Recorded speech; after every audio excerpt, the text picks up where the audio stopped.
Hey everyone, it's Tina Marie. Welcome back to my channel. As you can see, baby Amara is here. She is here. I was gonna wait to the end of the video to show y'all to her, but no. Might as well see my baby now. Hey Amara. Oh my goodness, y'all. This story I'm about to tell y'all is just crazy. Just thank God that we are both alive. If you haven't seen my video on how I got pregnant, not knowing that I was pregnant, please make sure that you watch that video first. I will go ahead and link it up above for you. But y'all, it's so much that happened. It's a lot. So make sure that you watch it, share it with somebody you think it may help, or just share my story. Make sure you like and comment. I definitely want to hear what everybody has to say. Let me know. But yeah, that's basically it. I'll go ahead and show y'all some pictures of Amara since she's not really looking at the camera right now and everything, but I'll show y'all some pictures and I will go ahead with my story.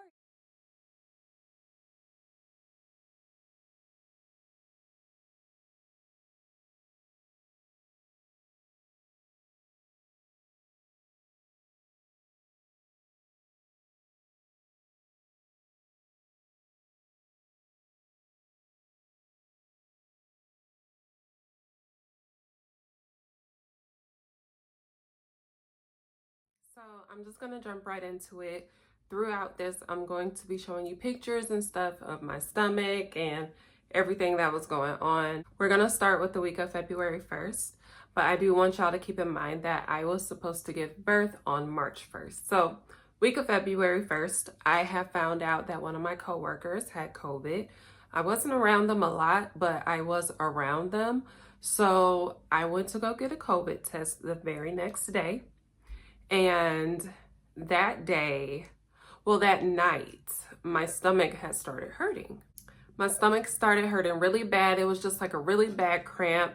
And I'm kind of used to that type of pain because whenever my period would come on, then it would be very heavy and I would have really bad cramps. So I was cramping that night, but earlier in the morning the next day, so around 2 a.m., I was getting really nauseous and I had thrown up, and I haven't thrown up in a really long time, so I wasn't really used to that. My throat was really sore because I don't throw up. So my doctor's office, they have a number that I can call 24 hours a day because I was pregnant. So if you ever have a problem, just call that number. There's a nurse available to you 24 hours a day. So I called the number, and I guess that is a call center. And I'm just like, okay. So they answered the phone. I told them what was going on with me. She was like, okay, I'm going to give the nurse your information and I'll have someone call you back. Whatever. So they called about an hour later and I was telling her my symptoms. She was like, well, you could just take this for your nausea and take this for your cramps and stuff. And I'm just like, okay, so I'll try it. I was still hurting. I tried to take something. It helped a little bit, but I was still in pain. So I just ended up going to sleep. So I forgot to mention that Tuesday, I got my COVID test done. And the next day, I got my results back and they were negative. So I just want y'all to keep that in mind because it's a very important part of this story. So that day, Wednesday, the day I got my results back and everything, I was okay. I was doing everyday things. I was going to the store. I had cleaned up the house a little bit, just regular stuff. I wasn't in that much pain. But later on that night is when it really started to get really bad. I was having excruciating pains in my stomach. And then I was throwing up and I also had diarrhea. And it was so bad that I was throwing up and had diarrhea at the same time. I know y'all probably don't want to hear that, but I'm just letting you know what happened. So I was sitting on the toilet and then throwing up in the tub. So I had called my nurse and of course I had to wait for somebody to call me back. And she was like, well, you could take this for your diarrhea, take this for your nausea, and then this for your cramps. And I'm just like, okay. Because, you know, I didn't think that I was ready to go into labor or anything. Like, I didn't think I was in labor or anything in that nature. I thought maybe I had a stomach bug or, you know, something like that. So my boyfriend, he actually went out to get the stuff for me. This was like at 1 or 2 o'clock in the morning. And, you know, I took that stuff, and as soon as I took it, I just threw it right back up. It wasn't staying down. It wasn't helping at all. So I called them again. She was like, well, maybe a warm bath may help. You know, a warm bath will help to ease the pain and soothe it a little bit more. And I'm just like, okay, I will try that. But in the meantime, can I set an appointment to see my doctor? So I had set an appointment to see my doctor on Thursday. And my appointment was at 1:30. So the rest of the night was horrible. I didn't get any sleep. I was still throwing up. I still had diarrhea. And it was just horrible. It was just a really horrible, painful night. I don't know why I didn't go to the emergency room. I didn't think it was that bad. I just thought maybe I had a stomach bug and, you know, this is what I got to go through to get it over with. But that morning, I was in so much pain, y'all. Like, I can't even describe to you how much pain I was in. So I called my doctor's office because by that time they were open. And I was like, I have an appointment today at 1:30. Can I please try to come in earlier? She was like, sure, we have an appointment at 11:15. Cool.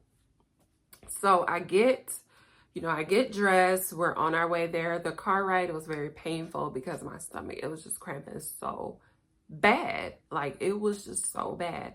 So I'm like hunched over, holding my stomach, you know, just trying to get up the steps. My boyfriend, he wants to go park the car. So I finally get to my doctor's office. I check in and everything.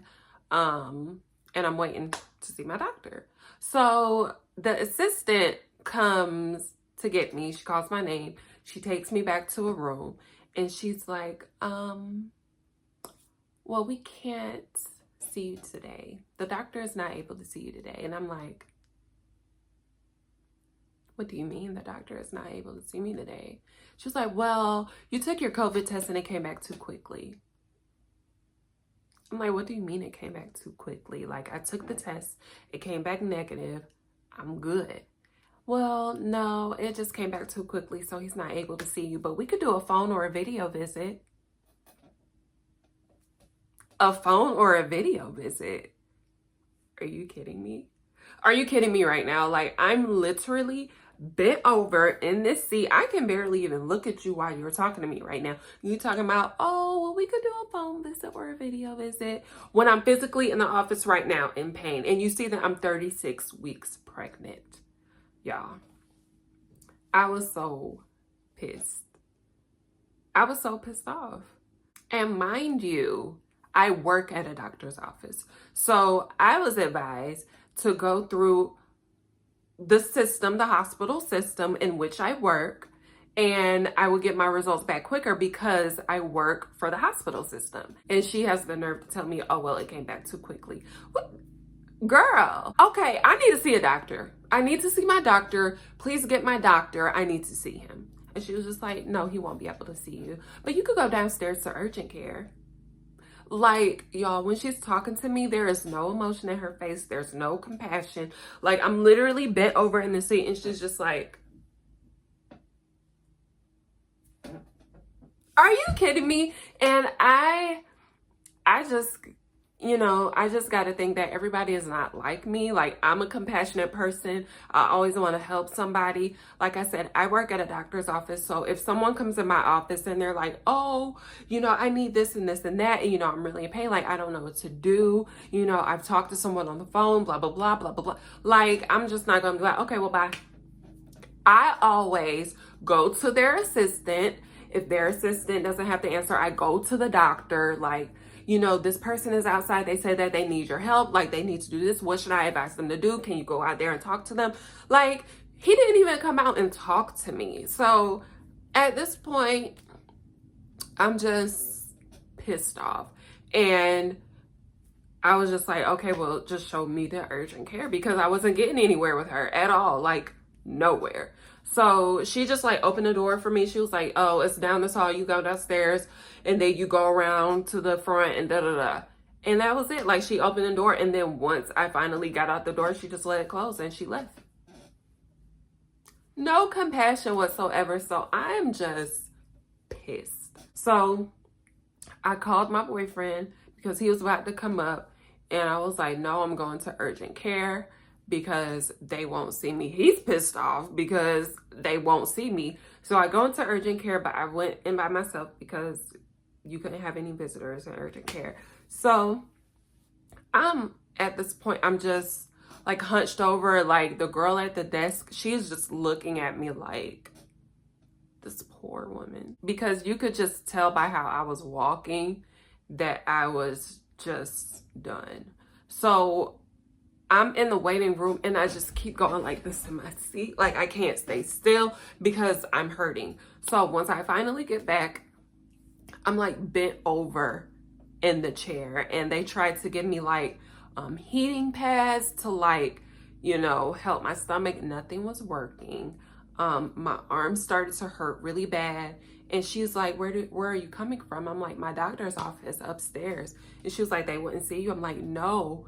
She was like, did they take your blood pressure? I'm like, no. She was like, did they do anything? I'm like, no. And she's just like, you could tell she was pissed. And she's like, why wouldn't they do anything? So she checks my blood pressure. My blood pressure was through the roof. It was 177 over 110. And she's just like, you know, this is not good. She said, I really think that you need to go to the emergency room for them to get this under control. She was like, I'm going to try to call your doctor and see what he would advise. So she called. She talked to whoever. She was like, well, I talked to his assistant, and she said that she was going to talk to him and she will call us back. So like 10 minutes go by. I'm still in pain. They are trying everything that they can do to keep me calm and to keep me, you know, as comfortable as possible. They still didn't call. So urgent care called them again. She's like, what should we do? Like, should we just get her to the hospital or what?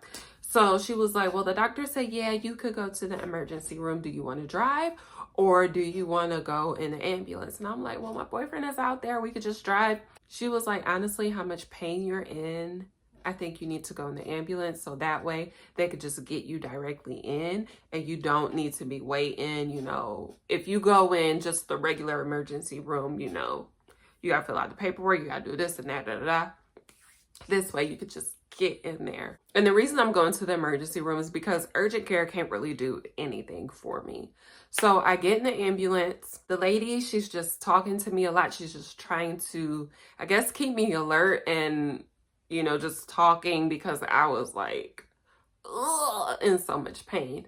So, and she was constantly checking my blood pressure just to make sure, you know, it's not getting any higher or anything. So next thing I remember is getting in there, getting into a room. I was so thirsty, y'all. They would not give me anything to drink. I wanted water so bad. They wouldn't give me anything. They was like, no, we can't do that right now. We got to give you this medicine and blah, blah, blah, blah, blah, blah. So I had changed clothes and I had sat down in the bed and they had drugged me up. And I'm like, thank God, because I was in pain. So that helped numb the pain some. She was like, well, do you think you're in labor? Are you having contractions? And I'm like, girl, I don't even know what that feels like. Okay. Like, I know what cramps feel like, but I don't know what contractions feel like. She was like, well, it's really like cramps times 100. So they're checking me and she's like, you're 3 to 4 centimeters dilated. You're in labor. And I'm like, what? Oh my gosh. So they took me to another room and I met this doctor. She is like the best doctor ever. She is everything to me. Okay. She is everything. So she came in, she introduced herself. She was like, we ran some tests on you because I guess I had fell asleep. I fell back asleep when they said that I was 3 to 4 centimeters dilated.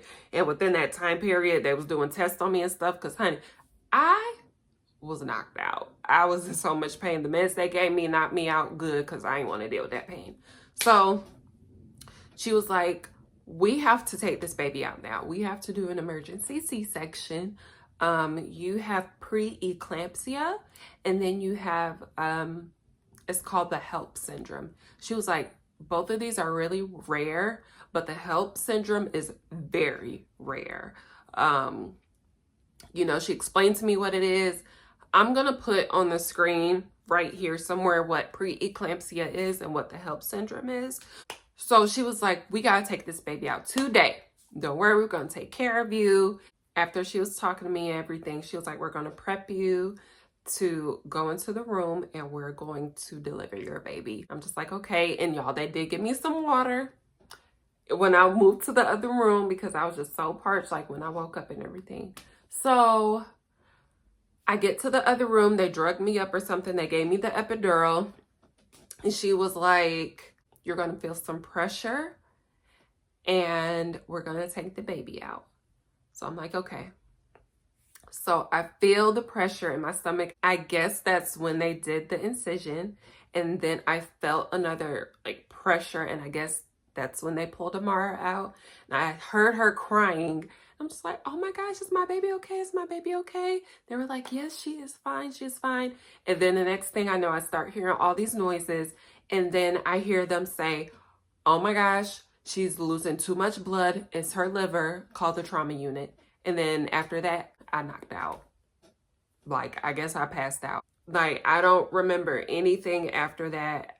And y'all, if y'all watch Grey's Anatomy and y'all know the trauma unit is like, get somebody in there right now because this is serious. Like, they need help now. We need to save them now. So after I heard that, for like a split second, I freaked out, but then I passed out.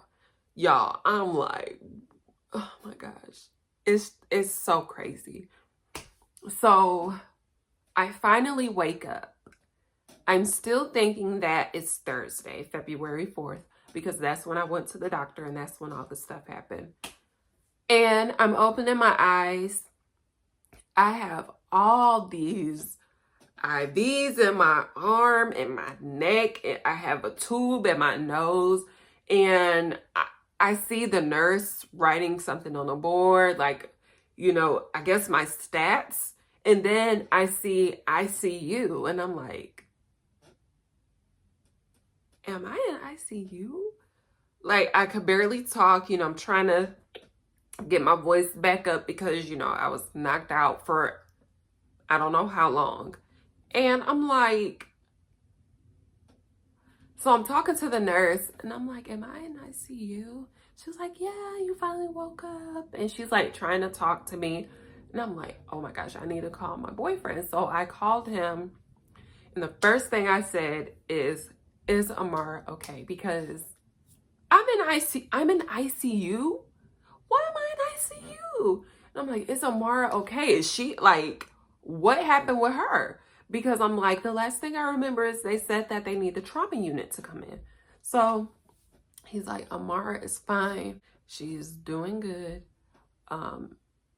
You on the other hand. And I'm like, what about me? He was like, I don't want to tell you over the phone. I'm about to come up there. So he was actually there, I believe. He was visiting Amara because she was in the NICU. So I had went back to sleep. When I woke up, he was there, and I'm just like, what is going on? And he was like, so during the C-section, your liver had ruptured, and they had to cut you open to get to your liver and try to save it and save you. And I'm like, at this point, I don't even know how to process this. Because I'm just like, what? And then I look down and I have an incision from like under my breast all the way down past my belly button, not including my C-section, which is below my belly button as well. And I'm just like, oh my gosh. So y'all, it It was really hard because I couldn't do anything for myself. I couldn't move. I could not move. It was really hard. It was really hard.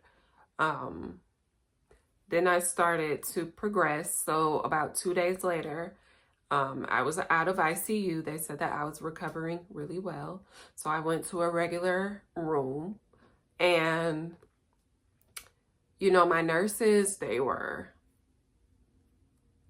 my nurses were awesome. They helped me so much. They took care of me. They helped me to try to walk because I couldn't walk. Like, I couldn't use the bathroom by myself. Like, I had a catheter in, and it was just a lot. Like, I couldn't eat. I was on a liquid diet. It was a lot, y'all. And in that time that I was out for like a day and a half, I can't even imagine what my boyfriend was going through. Like, I just went there because I thought I was having really bad stomach pains, or I thought that I had a stomach bug. But come to find out, I'm in labor and now I'm in ICU. Like, I can't even imagine how he was feeling, or like, is she gonna be okay? Is our baby gonna be okay? And then my mom, like, I'm her only child, so I can't even imagine what she was going through. Like, they told me, you know, how they were feeling. And then, you know, I seen them while I was in the hospital. It was really hard on everybody, because my doctors made it very clear that if I did not come into the ER when I did, if I didn't go to the doctor's office earlier when I did, if I didn't get to urgent care, if, you know, all of this, I would have been dead. Like, me and my baby would have died, and I would not be here today. And so many doctors and nurses have told me that, like, every nurse and doctor I've came in contact with, they're just like, you've been through so much. Thank God that you're here. You know, I can't believe all that you've been through and all this and that. And I'm like, you know, this is really real. Like, it's so hard to process because I wouldn't have been here, and I can't imagine leaving my family. So it was hard. It was really hard. And I'm just like, all of this could have been prevented if I would have got seen by my doctor. He would have seen, you know, my blood pressure. He would have known that I needed to go, like, and I'm like, did all this happen because I waited too long, or I had to go through all these steps? Like, did I get the HELLP syndrome and my liver rupturing because of all of the steps, and they had to hurry and had to get me and all this? So I'm progressing. I also had drains in me above my liver and below my liver, and that was just draining the excess fluid. And that was very painful because, I mean, you got tubes in you all the way up in your liver, and they're coming out of your body. And then they were attached to like a little bag or like a little thing that collected it, that I had to drain every couple of hours. Y'all. You know, I had my mom stay in the hospital with me. I had my boyfriend stay in the hospital with me. First time I met her, it was just so emotional, y'all, because I'm like, this is my little human. Like, we went through hell and high water, and now I have you. I'm so thankful for you. Oh, baby, I'm so thankful for you because I prayed for you. I prayed for you for years, and I didn't even know that I'll be able to have children, and you are here. And, oh, y'all, that moment, it was, oh, that's my baby. She had a feeding tube in because she wasn't eating like she should. But fast forward to now, honey, she won't stop eating, okay? That girl can eat, okay? She is fine. So when she was born, I believe she was like 5 pounds and 3 ounces. Y'all, she is about 10 pounds right now. 10 good pounds, okay? My baby know how to eat. So she's doing really fine. But that time in the hospital, you know, everybody was like, you're so positive, like you're so happy in this. I'm like, you know, I try to be. One day at the hospital, I just literally broke down. I think that's the day when I told everyone, like on my Instagram and Facebook, what has happened to me and all the love I was receiving. And I just broke down. It was hard, y'all. Learning how to walk again, not being able to eat. I went through a lot. I really did. I went through a lot. Fast forward, I'm fine now. My recovery time was about 8 weeks for everything. I couldn't hold Amara, not for long. Like I could hold her, but I couldn't hold her on my stomach. And I couldn't hold her for a long time. I couldn't do any heavy lifting. None of that. So my mom, she stayed up here with me for some weeks to help take care of Amara while he was at work, and his mom came and did the same thing. So, you know, I had a lot of help while I was recovering, because now that I'm good, I'm back at 100%, and I'm so thankful to God that he kept his hand on me and my baby and brought us out of this, because, ooh, I just thank him so much. He is everything to me. But I just want to show you some pictures of my incision and what it looks like now.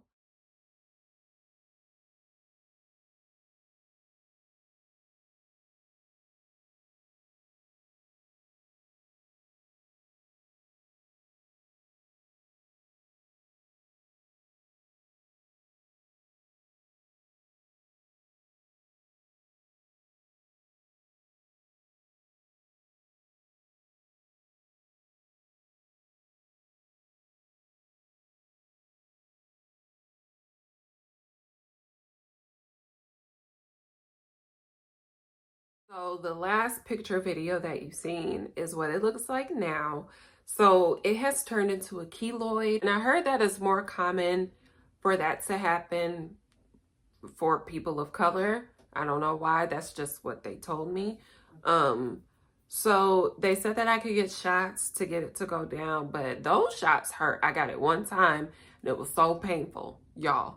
Painful. And I'm just like, you know what? Honestly, it doesn't even really matter to me. Like, these are my battle scars, and this is what saved my life and my baby. So you know what? It is what it is. It is what it is. And the girl who just dismissed me at the doctor's office, I learned that she has been fired because that was negligence. And I'm like, good. And also, I just want to mention that it's really sad that a lot of women, especially women of color, their symptoms aren't taken seriously. Like, that's what my doctor says now. She was like, I use you as an example because I guess doctors have meetings every couple of weeks about things that they can change or improve or, you know, whatever. She was like, women of color, they're not taken seriously or they're not heard. And we need to stop that. We need to change that. We need to bring awareness. But I just think that is so sad that this happens so often, because when I wrote this on my Instagram, I had so many people reaching out to me telling me that, you know, when they had serious symptoms during their pregnancy, they weren't heard, they weren't taken serious or none of that. And it had to get really bad in order for them to take them serious, you know? So it has to be extremely bad in order to get the attention. I don't like that. I think that needs to change. I think that is sad that we have to go through that. It's just, it don't make no sense. But please make sure that you like, comment, share my story. If you think that it will help others, if you just want to share my story with someone, please go ahead and share that. And please comment down below what you think. Questions, comments, or concerns you may have, definitely let me know. Yeah, that's it. I just thank y'all for y'all support, and I can't wait to do mommy and me videos. Yeah, that's basically it. Thank y'all so much for watching this long video. But I'll see y'all on the next video.